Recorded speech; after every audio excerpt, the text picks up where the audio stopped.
La conciencia sensorial y las bases para una teoría del conocimiento en la masonería. Saludos. El venerable maestro y los queridos hermanos vigilantes instruyen a los queridos hermanos que la francmasonería es una institución que analiza la realidad en búsqueda de la verdad e impulsa la acción, comenzando su labor en la conciencia del hombre.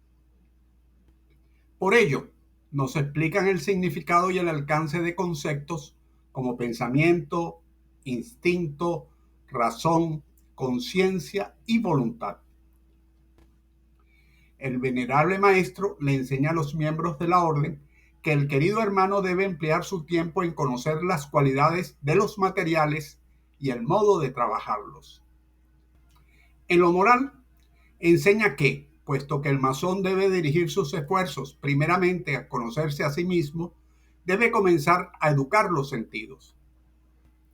De allí la importancia, dentro del marco no dogmático y de libre pensamiento, del alcance de la teoría del conocimiento desde el ángulo sensorial, en el proceso del conocimiento de sí, que coadyuve al abordaje de las grandes preguntas metafísicas de la orden. Estas son: ¿de dónde venimos? ¿Quién soy? ¿Hacia dónde nos dirigimos? Sócrates, el filósofo griego de la antigüedad, nos enseña en su Apología: una vida sin investigación no es digna de ser vivida por el hombre. El filósofo debe concentrarse en el examen de sí mismo y de los demás para hallar el camino del saber y la virtud. Lo primero que debe examinar el investigador, según el ateniense, es reconocer su propia ignorancia. Conocer, imprescindible para investigar, es averiguar por el ejercicio de las facultades intelectuales la naturaleza, cualidades y relaciones de las cosas. Muchos pensadores hacen del conocimiento tema importante de sus trabajos. Immanuel Kant, el filósofo prusiano considerado uno de los pensadores más influyentes de la Ilustración y de la historia de la filosofía occidental, es propulsor de la gnoseología como rama especializada de la filosofía, describiendo el vínculo entre el yo y las cosas. Plantea que el conocimiento trascendental captura los fenómenos, es decir, las cosas en mí como yo las percibo, siendo diferentes las cosas en sí, que llama noumeno, las cuales son inaccesibles al conocimiento, porque están afectadas por mi subjetividad, entre otras razones. En la masonería se nos habla de los 5 sentidos como útiles al arte de la construcción y para comunicarnos con nuestros semejantes. Ello nos permite explorar los conocimientos a priori y a posteriori. El primero no es experimental, las matemáticas, la metafísica. El segundo es empírico. Antes de avanzar, fijemos el término dogmatismo, el cual, según el diccionario de la Real Academia, son doctrinas que se tienen por verdades incuestionables, a contrapelo del escepticismo, que afirma que el hombre es incapaz de conocer la verdad. El hombre no tiene otra forma de abordar el conocimiento sino a través de los sentidos, para llegar al pensar, incluso en la meditación. El pensamiento se define, entre otros, como la facultad por medio de la cual nuestra mente plasma una imagen de las cosas exteriores que percibe por medio de los sentidos y en base a la cual forma conceptos e ideas. El pensar nos lleva inmediatamente al psicologismo. Esta es una ciencia con numerosas escuelas y tendencias. En su raíz se encuentra la psique, el término griego que designa el producto que obtiene el sujeto en su interacción con el objeto. De lo anterior pasamos al intelecto, o la facultad humana capaz de realizar actos de pensamiento.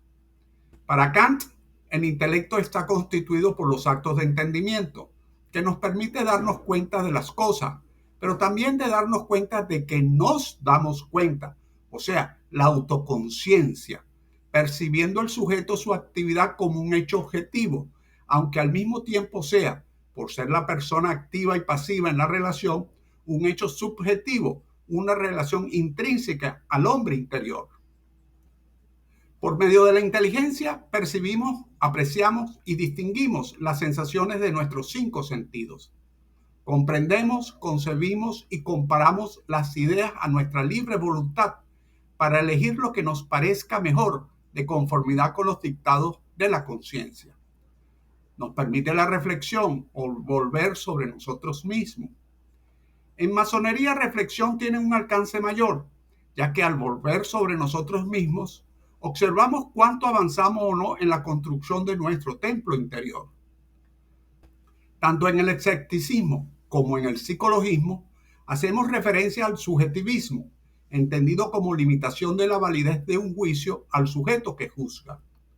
Igual ocurre con el relativismo, el cual rechaza toda verdad absoluta, haciendo depender la validez de un juicio a las circunstancias en que es enunciado. Para finalizar y llegar a conclusiones que nos aporten salario, Kant, en su teoría del conocimiento, desarrolla el criticismo, afirmando la constitución del conocimiento a partir de formas puras o categorías que están en la sensibilidad, o sea, en el espacio-tiempo que condiciona la percepción, y en el entendimiento, categorías de cualidad, cantidad, relación, entre otras. Visto lo anterior, está imposibilitada la solución dogmática al problema filosófico en general y metafísico en particular. El masón adelanta la investigación natural y la lleva de causa en causa, en un camino crítico, permanente, para extender lo más posible durante su existencia el mando de su propia experiencia y dar a este dominio la mayor unidad y utilidad, teniendo la virtud como objeto o fin de la indagación, como obreros que trabajamos en la logia de San Juan. La masonería es el estudio de la ciencia y la práctica de la virtud.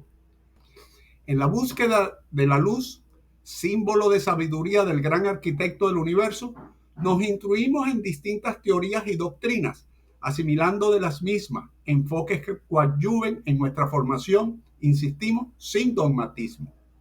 Los ritos que conforman la ceremonia masónica en el taller, con sus símbolos y alegorías, son parte del sistema educativo. Ritos que con su significado conducen de manera gradual y continua al perfeccionamiento ético del masón, igual que alimentan el egregor de tolerancia que permite abordar cualquier tema, teniendo presente los peligros de la tiranía de la ignorancia, fanatismo, dogmatismo, vicios, avaricia y superstición, entre otros. La teoría del conocimiento masónica la podemos resumir como el conocimiento de sí, que es el saber objetivo que el hombre puede adquirir de sí mismo para disipar las tinieblas de la ignorancia, de la duda y de la indecisión, para salvar al hombre de los errores y hacerlo útil a sus semejantes. Es el aforismo socrático de la gnoseología, el cual lo trabajamos con las herramientas de la masonería y practicando el vitriol, ya que una vida sin investigación no es digna de ser vivida por el hombre. Y qué mejor para la indagación que las leyes del universo y la naturaleza, que la ley del 3, la cual nos permite captar una síntesis entre tesis contrapuestas, las enseñanzas platónicas de la caverna, donde diferenciamos la opinión o ilusión superficial de aquella producto del estudio denso, sustantivo que te ilustra y desengaña. Con estas alforjas llenas de buen salario, emprendemos el camino asignado por el gran arquitecto del universo. Por ello, para el masón, la teoría del conocimiento, así como la metafísica, son asumidas como dos facilitadores en la búsqueda permanente de la sabiduría y la grandeza de sus designios, las virtudes y el altruismo, simbolizada por la luz y representada en la logia por el venerable maestro, y el pago del salario en trigo, vino y aceite. Es cuanto, salud, fuerza y unión.